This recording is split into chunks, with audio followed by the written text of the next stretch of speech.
Dios sea bendiciendo nuestras vidas grandemente.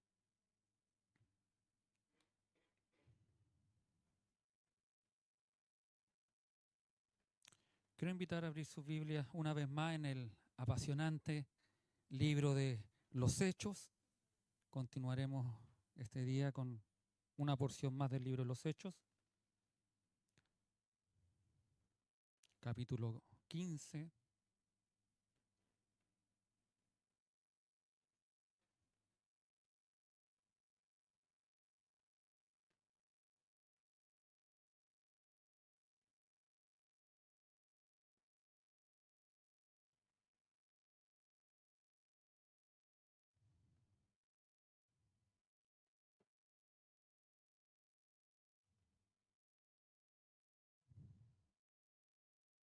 Versículos 12 al 14.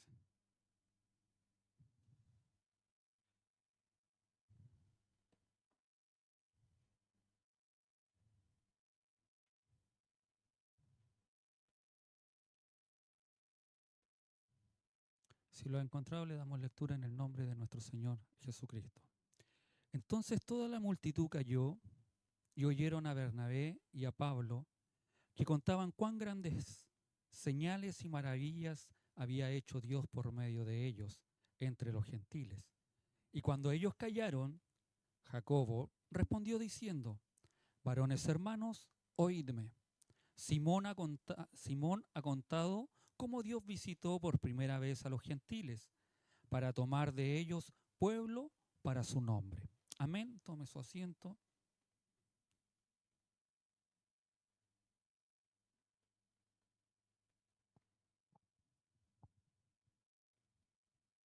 Para los que venimos siguiendo la apasionante historia del libro de los Hechos, en la cual nos ha edificado, construido, debemos recordar que este concilio se convocó para, para resolver una disputa teológica que se estaba levantando en ese momento, que era una amenaza para aquellos primeros cristianos que conllevaba esta teología que estaban levantando algunos judaizantes, llevaba a dividir a los cristianos de la época. Y el capítulo 15 comienza con un grupo de cristianos de origen judío, conocidos como los judaizantes, que habían llegado a Antioquía y comenzaron a enseñar que los gentiles convertidos debían circuncidarse y guardar la ley de Moisés para poder ser salvos. No nos olvidemos de lo que habíamos aprendido en esos unas semanas atrás. Esto generó una gran confusión en Antioquía y controversia, ya que Pablo, no nos olvidemos, y Bernabé enseñaban de que la salvación no era por las obras o por las cosas que podíamos realizar, sino que era por la fe en Jesucristo.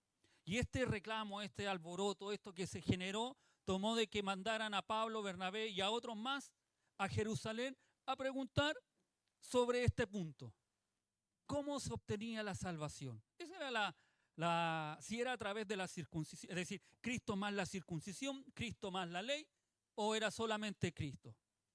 Después de mucha discusión que se genera cuando estos ya llegaron a Jerusalén y se ponen a discutir todo eso, y dice el verso que había mucha discusión, se levanta Pedro y toma la palabra y explica su experiencia que vivió hace muchos años atrás en la casa de Cornelio. No sé si se recuerdan de esa historia en el capítulo 10, donde manifiesta todo lo que sucedió, todo eso, y eso también lo vimos que sucedió hace como 10 o 15 años atrás, y Pedro una vez está exponiéndolo una vez más, porque Pedro ya lo había dicho en la iglesia de Jerusalén lo que había ocurrido, y concluye argumentando que Dios no hizo distinción entre judíos y gentiles al concederles el Espíritu Santo por la fe, al igual como lo había hecho en Pentecostés.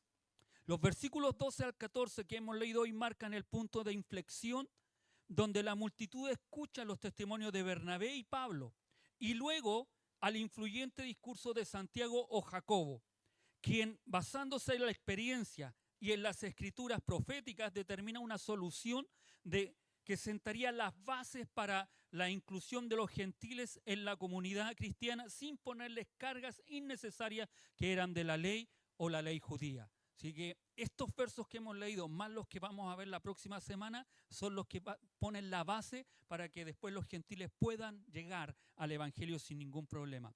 El verso 12 comienza diciendo: entonces toda la multitud cayó y oyeron a Bernabé y a Pablo.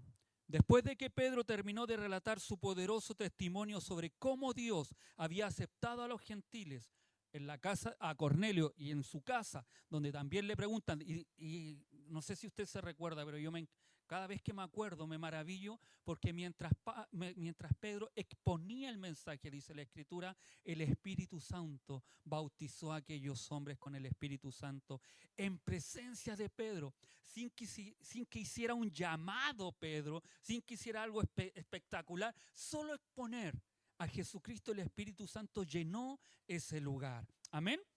La multitud se quedó en silencio mostrando respeto y escuchaban. Lucas enfatiza la atención con la que todos escuchaban. Es como si Pablo y Bernabé pronunciaran una palabra y la multitud inmediatamente captara, y esto ocurría una y otra vez. Después que termina de hablar Pedro, Pablo y Bernabé toman la palabra. Y con atención ellos se escuchaban. ¿A cuántos de nosotros no nos gustaría?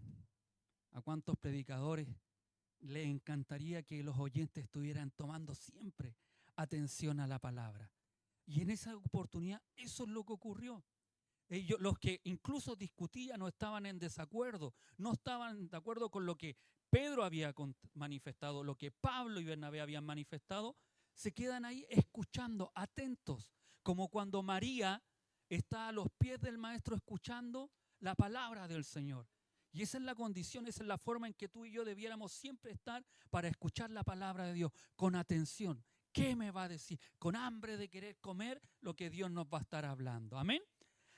¿Y qué escuchaban? Que contaban cuán grandes señales y maravillas había hecho Dios por medio de ellos entre los gentiles. Bernabé y Pablo toman la palabra para respaldar lo dicho por Pedro, no con argumentos teológicos complejos, sino compartiendo testimonios concretos de la obra de Dios. Las señales y maravillas que Dios había hecho a través de ellos entre los gentiles eran una evidencia irrefutable de que el Espíritu Santo estaba activo entre ellos, confirmando su aceptación por parte de Dios. No nos olvidemos que para ellos era imprescindible que si habían señales, habían milagros, esto no podía ser otra obra que la obra del Espíritu Santo, la obra de Dios actuando en aquellas personas. Esto indica que no se trataba de un informe de sus éxitos.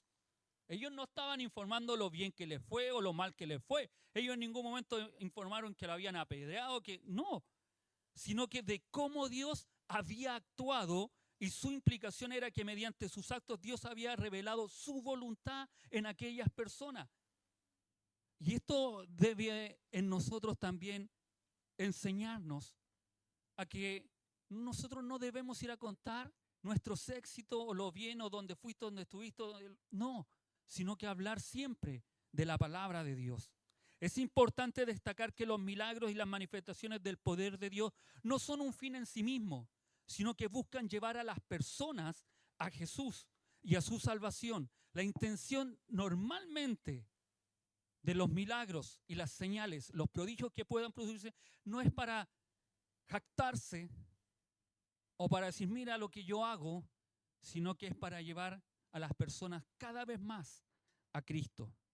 La intención de Bernabé y Pablo no era simplemente impresionar a la multitud con sus milagros, sino mostrar cómo la palabra de Dios puede transformar vidas y llevar esperanza a aquellos que aún no han llegado al conocimiento de Cristo. Ese es el fin de llevar la palabra del Señor. Verso 13 dice, y cuando ellos callaron, una vez más callaron, una vez más guardan silencio después de escuchar a Pablo y Bernabé, Jacobo respondió diciendo, varones hermanos, oídme. Santiago, que también es Jacobo, toma la palabra, aunque Santiago no había sido discípulo, como lo aprendimos anteriormente durante el ministerio terrenal de Cristo. Santiago se convirtió en creyente después de la muerte de Jesús, en el momento en que Jesús se le apareció individualmente después de su resurrección, como nos enseña 1 Corintios 15:7. ¿Y por qué decimos? Porque dicen que es el medio hermano de Jesús, y él en el ministerio de Jesús no creía en Jesús como el Mesías, hasta cuando lo vio resucitado y se le apareció, que lo manifiesta Pablo en Romanos. Santiago dirigió la iglesia de Jerusalén, aunque no fue apóstol de los llamados, pero Santiago sí dirigió la iglesia durante 18 años, desde el 44 al 62 después de Cristo. Y alcanzó prominencia tras la dispersión. No nos olvidemos que también nos cuenta el capítulo 7 de Hechos, que cuando ellos empezaron a perseguir, se dispersaron. Y ahí tuvo que levantarse la figura de Santiago o Jacobo para poder mantener la iglesia.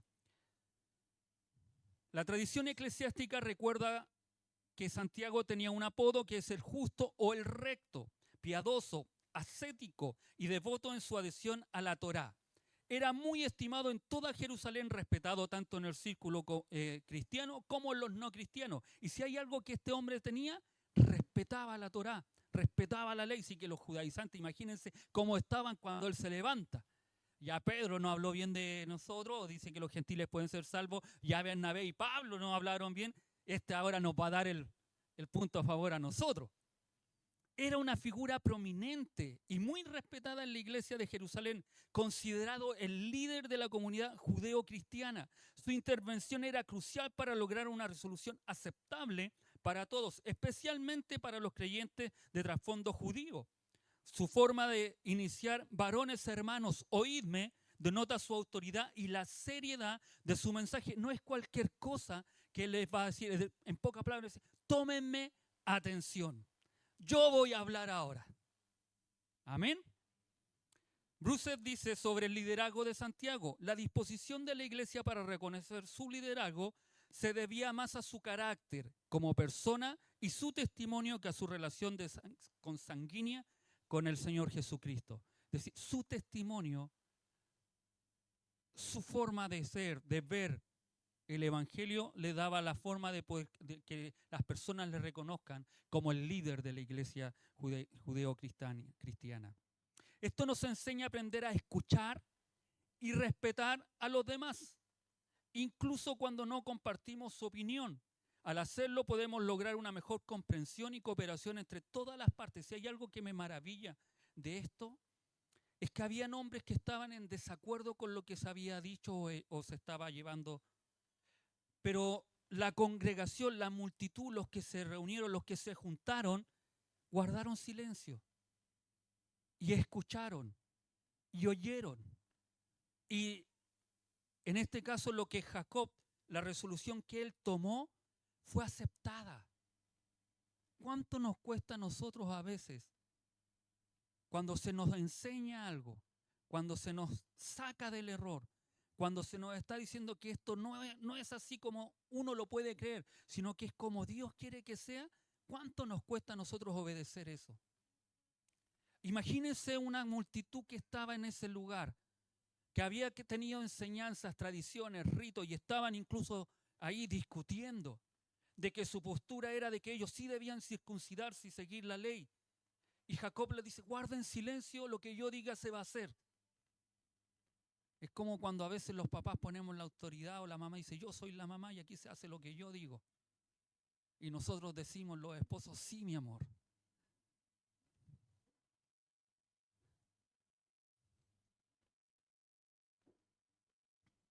Santiago mostró su autoridad y ellos lo escucharon, le oyeron. Sí, ¿y qué dice? Simón ha contado cómo Dios visitó por primera vez a los gentiles para tomar de ellos pueblo para su nombre. Santiago comienza su discurso con una declaración que sin duda causó asombro, conmocionó y sobresaltó a más de algún judío legalista del público que estaba en ese lugar, diciendo y validando el testimonio de Pedro, a quien llama Simón, que era su nombre hebreo, reconociendo que fue Dios mismo quien visitó a los gentiles con el propósito de tomar de ellos un pueblo para su nombre. Esto es fundamental porque afirma que la inclusión de los gentiles no era un accidente o una iniciativa humana, sino parte del plan divino. Santiago enmarca la conversión de los gentiles dentro de la soberanía de Dios, legitimando así su entrada en la comunidad de la fe. No era cualquier cosa lo que sucedió, lo que Pedro anunció, le está diciendo, lo que él dijo es verdad. Y no es algo humano, no es algo que a él se le ocurrió, es algo divino e importante. La palabra en griego para gentiles, también traducida como naciones, es etnos. La palabra griega para pueblo en este pasaje es laos, y los judíos se consideran a sí mismos un laos de Dios y nunca entre ellos los etnos. Y esto quiero hacer la diferencia porque vamos a aprender algo nuevo de lo que era el pueblo judío, lo que ellos creían. Para ellos etnos y laos eran palabras que contrastaban, y un reto para ellos escuchar que Dios visitó por primera vez a los gentiles, es decir, a los etnos, para tomar de ellos pueblos, laos. Para los judíos, para que podamos entender, todos o todas las naciones o todo aquel que no fuera de Israel o pueblo de Israel o se haya circuncidado eran etnos, que no tenían valor, en pocas palabras, que eran nada ante Dios. Y pueblo, que es laos, eran lo que ellos se consideraban como el pueblo de Israel. El Evangelio lo cambia todo, y Santiago, bajo la inspiración del Espíritu Santo, puede comprender aquellas cosas si al llamar a los gentiles despreciados, pueblo de Dios, impactó a su audiencia judía, pues durante siglos los judíos habían ostentado ese honorable título donde la Escritura dice que Jehová había elegido a un pueblo como su propiedad especial. ¿Y por qué esto es importante? Porque para ellos pensaban que ninguna otra persona podía salvarse o ser pueblo de Dios. Ellos tenían y ostentaban ese honor. Ellos se jactaban. Ellos decían, a nosotros nos escogió. Vamos a pedirle a Giovanni que nos ayude ahí con Éxodo 19:5.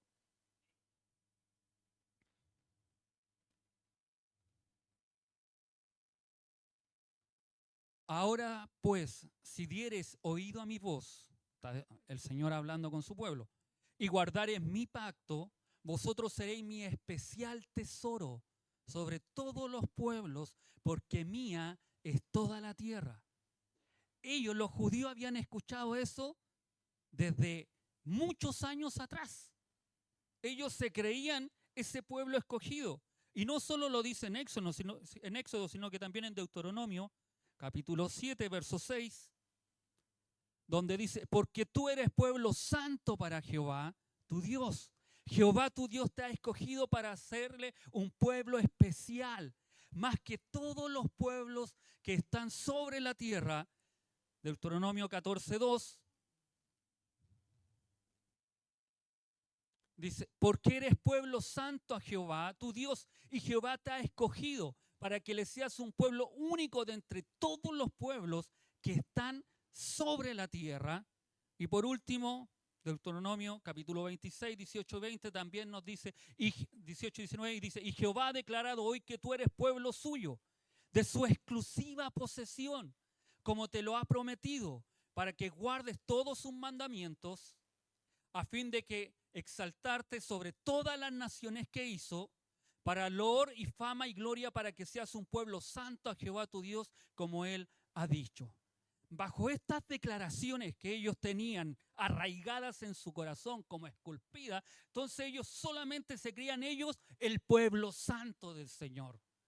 Y cuando Santiago va y les dice, no, los gentiles, está diciéndole pocas palabras, dentro de los gentiles, el Señor también va a escoger un pueblo, va a tomar un pueblo. Eso es lo que le está diciendo. Por eso algunos judíos que escucharon eso, ¿cómo está diciendo estas cosas? Un judío, uno que nos representa, el que prácticamente podríamos decir el obispo, el presidente de ahí de Jerusalén, de la iglesia madre, está diciendo que Dios de los gentiles, así como lo escogió a ellos de la nada, donde no tenían valor, donde no tenían nada, como lo escogió a ellos, ahora también Él va a ser de un pueblo gentil, va a tener su nombre.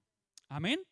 Este nuevo pueblo se llevaría el nombre de Jehová, llamado el Israel de Dios, es decir, el Israel espiritual.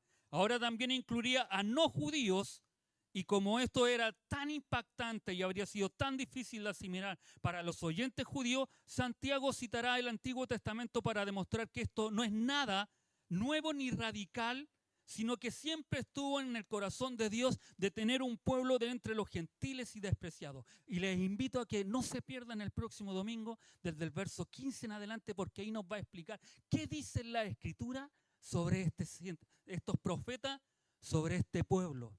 No era algo, y esto es maravilloso, porque no era algo que se inventó o que se hizo en ese momento, que lo escuchó al azar, sino que al contrario, la Escritura habla de que Dios antes ya estaba pensando en que los gentiles también iba a escoger, iba a tomar para que sean su pueblo.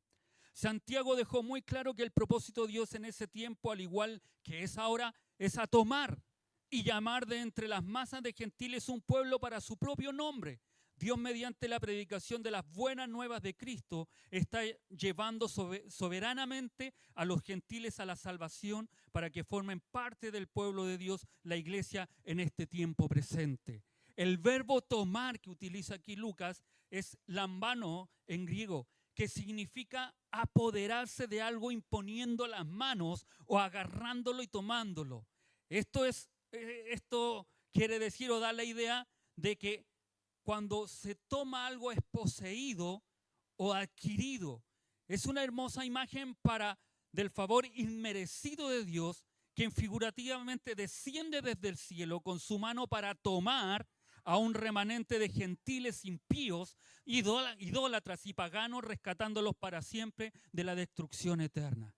¿Sabe lo que está diciéndole en pocas palabras Santiago a aquella multitud que estaba ahí? Que él llegó y tomó, que Dios tomó. No está diciendo que Pablo, Pedro o Bernabé tomaron. Dios tomó desde los gentiles para ser un pueblo. No sé cuántas veces usted ha tomado algo. Yo dije, para que ustedes puedan entenderlo un poco más, se me vino la imagen ¿cuántos de ustedes han ido a un cumpleaños? Antiguamente hacían piñatas, no sé si ahora las seguirán haciendo. Pero la función de las piñatas era llenar de dulce, ¿cierto? Y después antiguamente iba uno con un palo y les pegaba, ahora no, ahora vienen con un hilito y se tira. Pero antiguamente se pegaba con un palo y saltaban los dulces. Y los niños, y a veces los que no éramos tan niños, también nos tirábamos al suelo y agarrábamos así. Y todo lo que había ahí, todo lo que era nuestro, ¿cierto? Asimismo lo hace el Señor cuando alguien le predica. Él llega, toma y nos hace suyo. Mire lo hermoso que es el Señor cuando el Espíritu Santo llegó a nuestras vidas y nos hizo comprender que estábamos equivocados, que estábamos errados, que necesitábamos el perdón por nuestros pecados. Y Él en su decisión, Él tomó tu vida, tomó mi vida de donde no tenía valor para decir, tú eres mío. Tú eres mío. Yo te tomé, yo te adquirí. Tú eres de mi posesión ahora. ¿Cuánto nos cuesta a veces comprender aquello? Que somos de la posesión del Señor. Los tesalonicenses lo supieron muy bien. Mire lo que dice Tesalonicenses 1:9. Porque aquellos cristianos en ese tiempo declaraban y decían lo que ocurría.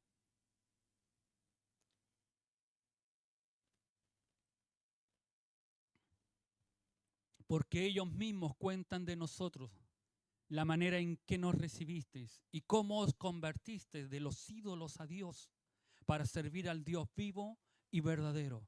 Estos hombres manifestaban una vez que se convirtieron, una vez que aceptaron el Evangelio, una vez que aceptaron la palabra del Señor, sus corazones fueron transformados y dejaron todos los ídolos paganos por servir a este Dios verdadero. Y empezaron a proclamar de que ya no sirvan a las imágenes, ya no sirvan a las estatuas, ya no sirvan a los ídolos, porque debemos servir a este Dios verdadero. Se parece mucho cuando tú y yo a veces llegamos al Señor y empezamos a predicarle porque queremos que todos conozcan del Señor. Empezamos a hablarle a todos de que deben aceptar a este Cristo. La obra no es nuestra, es del Espíritu Santo, pero nosotros debemos hablar de este Dios maravilloso. Y no solo los rescata con gracia, sino que aún más asombroso, les da su nombre, agrega, haciéndolos su posesión, incorporándolos a su familia como hijos de Dios, con propósito que este nuevo pueblo declarara las cualidades y los actos dignos de alabanza del Dios al que representaban. Servimos y glorificamos su nombre públicamente. 1 Pedro 2, 9 y 10 dice, Primera de Pedro 2, 9 dice, mas vosotros sois linaje escogido, real sacerdocio, nación santa, pueblo adquirido por Dios, para que anunciéis las virtudes de aquel que os llamó de las tinieblas a la luz admirable. Verso 10, vosotros que en otro tiempo no eras pueblo, éramos etnos, éramos nación, éramos gentiles, éramos paganos, éramos los que no merecíamos misericordia, que en otro tiempo no habéis alcanzado misericordia, pero ahora habéis alcanzado misericordia. Amén. Y ya no somos etnos, sino que ahora somos el pueblo de Dios. Pero no para callarnos, no para guardarnos solo para nosotros, sino que, como decía el verso, para anunciar las virtudes de aquel que nos llamó de las tinieblas a la luz admirable. Para eso hay un propósito del cual tú seas cristiano. No es solamente que Dios te haya salvado, te haya libertado, ya no tengas condenación, ya no haya un veredicto sobre tu vida. No es solo eso, sino que es para anunciar, para trabajar, para movernos en la obra del Señor. Esto nos lleva a romper con todo tipo de prejuicios y discriminación. Debemos amar y respetar a todas las personas porque todas ellas son creadas a imagen de Dios y merecen nuestro amor y la consideración. Teniendo una visión más amplia del plan de Dios, sabemos que Dios está trabajando en todo el mundo, llamando a personas de todas las naciones y creando un pueblo para sí mismo. Y nunca olvidar que tú y yo somos parte de este pueblo de Dios que Dios ha creado. No importa nuestra raza, nuestro lugar de origen, si hemos creído en Jesucristo, somos parte de su pueblo y tenemos un lugar especial en su plan de salvación. Tú y yo estamos comandados, estamos con un propósito de llevar el evangelio. Si hay algo que uno a veces mira, observa, es cómo la maldad ha crecido. Pero a veces analizando, no es que la maldad haya crecido tanto. El problema es que muchos de nosotros no estamos haciendo la labor que debemos hacer, que es predicar el evangelio. Si la maldad aumenta, es por ausencia de la verdad y de hombres y mujeres decididas a hablar la verdad de Cristo, a predicar el evangelio del Señor. Este evangelio que nos salvó, que nos rescató, que nos libertó, que nos da vida, que nos da una esperanza, que nos da un nombre, que nos saca de ser nación a ser un pueblo escogido, alguien llamado para poder predicar y hablar de las virtudes de Él. Un pueblo que debemos estar ocupando y poder tener la oportunidad de predicarles a aquellos que se están perdiendo. Es un llamado fuerte a poder hacer la voluntad del Señor. Es un llamado fuerte a no ya estar mirando como otros lo hacen, sino que Dios nos llama a nosotros a realizarlo. Nos llama a nosotros que nos involucremos en el trabajo, en la tarea, en lo que Él quiere. Dios no quiere cristianizar toda la tierra. Dios quiere evangelizar. Dios quiere que la tierra se evangelice, se predica, se dé las gratas nuevas. Y tú y yo somos llamados para eso. Dios nos ha llamado. Dios nos ha encomendado. Dios nos ha puesto ese propósito. No te voy a decir cómo debes hacerlo, porque podríamos estar horas y horas hablando. Porque hay algunos que les gusta hablar a multitudes, otros de persona a persona, otros contando una historia, otros son un sinfín de situaciones o de formas de que lo podamos hacer. Lo importante es que cada vez que tengamos la oportunidad, lo realicemos, lo podamos hacer. No importando la forma, solo predicando a Cristo. A Cristo. Nunca se olvide, al que predicamos es a Cristo. Dios obrando, haciendo en el corazón del ser humano. Es Dios el que hace la obra, no la hago yo. Lo único que nos resta a nosotros es hablar de este Cristo glorioso, de este Dios maravilloso. Que Santiago dice que Pedro lo habló, que Bernabé y Pablo también dieron testimonio de eso. Pero lo más maravilloso que dice Santiago en estos versos es que Dios lo había provisto desde antes visitar a los gentiles. Y de ellos, no se olvide, apropiarse, tomarse para sí un pueblo que llevaría su nombre, que regaría el nombre de Cristo a toda nación. Esa es la responsabilidad que tenemos tú y yo y que nunca debemos dejar de hacer. Por más difícil que puedan ser las situaciones o lo que podamos estar pasando, siempre es Cristo el que debe ser glorificado, exaltado. Nuestro Dios debe ser siempre y estar en nuestro hablar, en nuestra boca. Llevar a otros al mayor conocimiento de Cristo.